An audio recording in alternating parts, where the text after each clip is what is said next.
Greetings, rhythmic beings. My name is Willow Kelly, and this is a quick tutorial on how to play the tar, or one of many frame drums. And this is a drum that is wide across, very shallow, and traditionally has a notch or a hole down in the rim to anchor it with the thumb.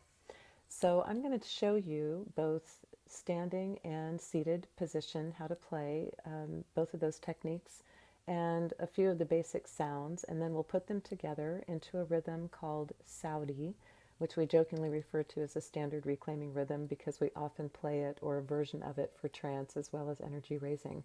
So it's a very versatile rhythm and one worth getting to know. So first, I'm going to be using my left hand as my non-dominant hand because that's true for me, my right hand as dominant, but feel free to translate my language to suit you if you want to flip that around the other way. So the way that we hold it for standing position is, if you look at my hand, it's at about a 45-degree angle at the bottom of the drum. So if I extended my fingers out and gave you a front view, my hand is about 45-degree angle. And I am pinching the drum in the back. I'll show you what that looks like here. Pinching the back with my thumb, holding it very tightly, pinching it. And this finger, my forefinger, is also helping to anchor it. So that is where the weight of the drum is resting. However, when you're first learning to play, that can become very exhausting, as this is a non-dominant hand and the muscles aren't used to usually gripping tight for long periods of time or balancing the weight. So what I recommend when you're starting is to let the weight of the drum fall onto the right hand, the dominant hand, and maybe move this hand out just a little bit further so that the weight is more distributed here. So the first sound that we're going to make is the doom, and this is the deep bass sound that usually happens on the one beat of any given rhythm.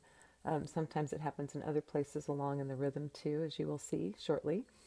But the doom is a nice bassy sound, and if my thumb is anchored here on my right hand on the side of the drum, that's actually going to put my fingers in the perfect position to make this sound.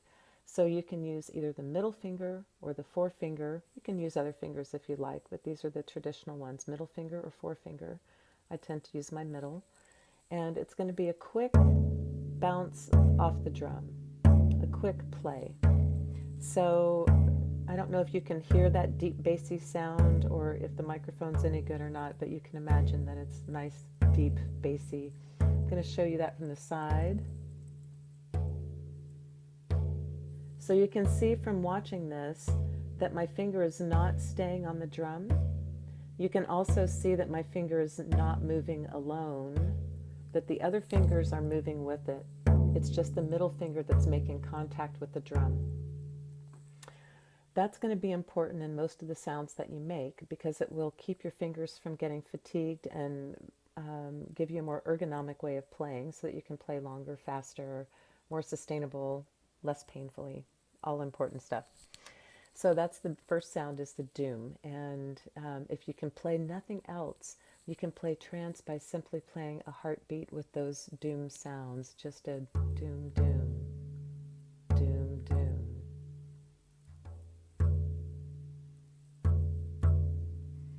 So you can feel free to just take that one sound and become a trance drummer and just use it, practice talking with it. So the next sound that I want to teach you is called tek. It's fairly easy, and that is the ring finger of the dominant hand playing the rim, and it's not important for the finger to come off of the head or to do any follow through in particular. It can just hit the rim, and this is a higher pitched ringing sound. So this is tek.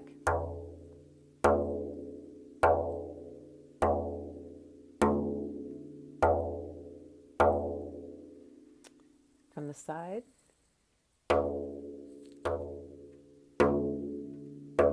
You see all of my fingers are still moving together, but just one is making contact. And it's just sticking to the side there, to the rim. Because of the resonance of the head, it doesn't matter if you lift that finger off or not, whereas it does matter with the doom. So the next sound is also with the dominant hand, and that's pak. It's an accent sound, and that's all of the fingers just sticking to the head of the drum, making a muted doom in essence. It's like this, pak.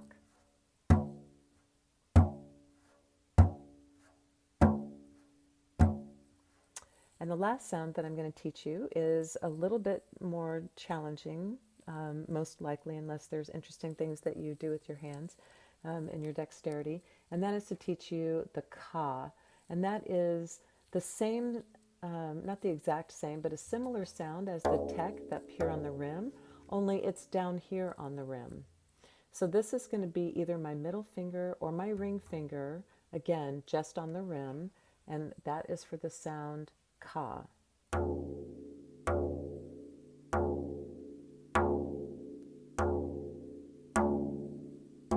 And again, if you see from the side here, the fingers are all moving together, but just one is making contact with the drum.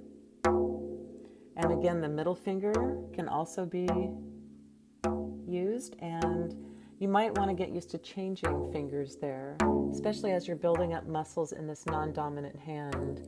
It might take a little while, your fingers will get fatigued, and if you can switch back and forth between these two, it will help. So those are the basic sounds: doom, tek, ka, and pak. So just a quick review. This is doom, this is tek, this is ka, this is pak. So learning to play a new rhythm, I highly recommend that you say the rhythm and that you say it while you play it for a while as you're learning it. And this will help you in two ways. One is you will learn the rhythm faster. You'll be able to play it and pick it up much faster. If you learn to speak a rhythm, you'll also be able to learn rhythms that you hear elsewhere much faster. If you can say them, you can play them. And the other thing it does is it helps you get used to talking while you're drumming, which is essential if you want to be leading trance or using this as a trance instrument. So, the standard Saudi rhythm with no frills, this is kind of a stripped down version of it, is doom, ka, tek, ga. That's the whole rhythm. And if I were to clap for 8 beats, you'll be able to hear how this fits. The accents are on 1, 4, and 7. So 1, 2, 3, 4, 5, 6, 7, 8. Doom, ka, tek, ga. So from the doom to that last ka, to the last ka is 8 beats. There's no syncopation in the rhythm in that regard, so there is syncopation in that there's pauses in there, that there's a rest on some of those beats. So again, it's doom, ka, tek, ga. Doom, ka, tek, ga. So just say that a few times, and when you're ready, we'll bring in our hands to play what we're saying. So again, we'll start with just saying it first a few times and then bring the hands in. Doom, ka, tek, ga. Doom, ka, tek, ga. Doom,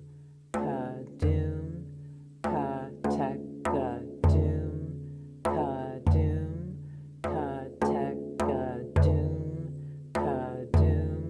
ka, tek, ga.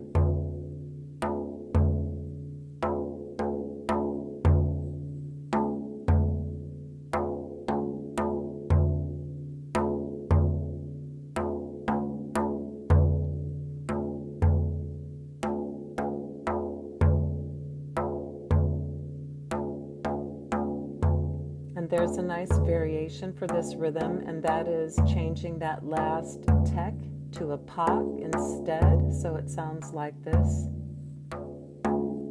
Doom, ka, pak, ga. Doom, ka, pak, ga. Doom, ka, pak, ga. Doom, ka, pak, ga.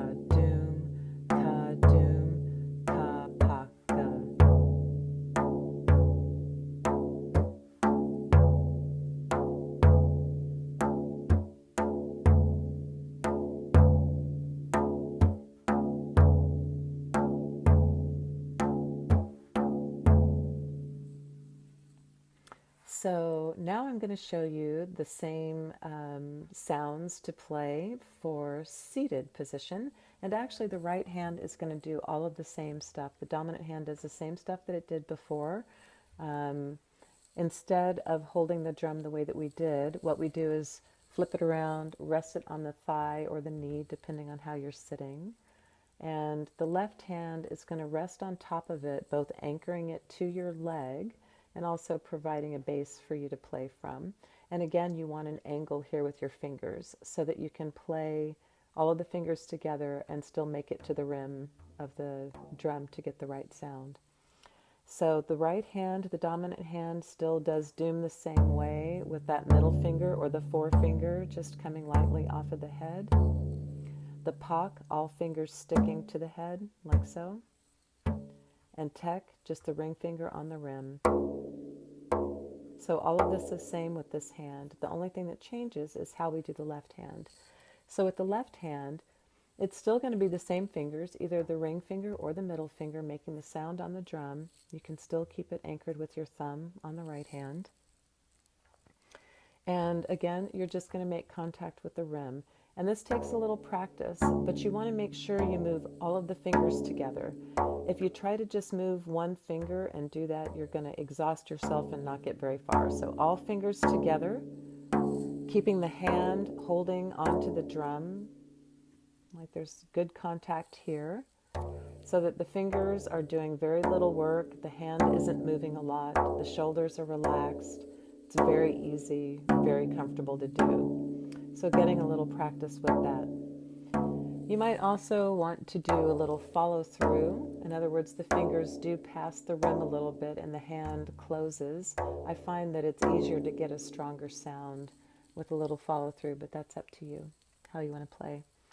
So again, the rhythm that we learned playing in seated position, doom, ka, tek, ga, doom, ka, tek, ga, doom, ka, tek, ga, doom, ka, tek, ga.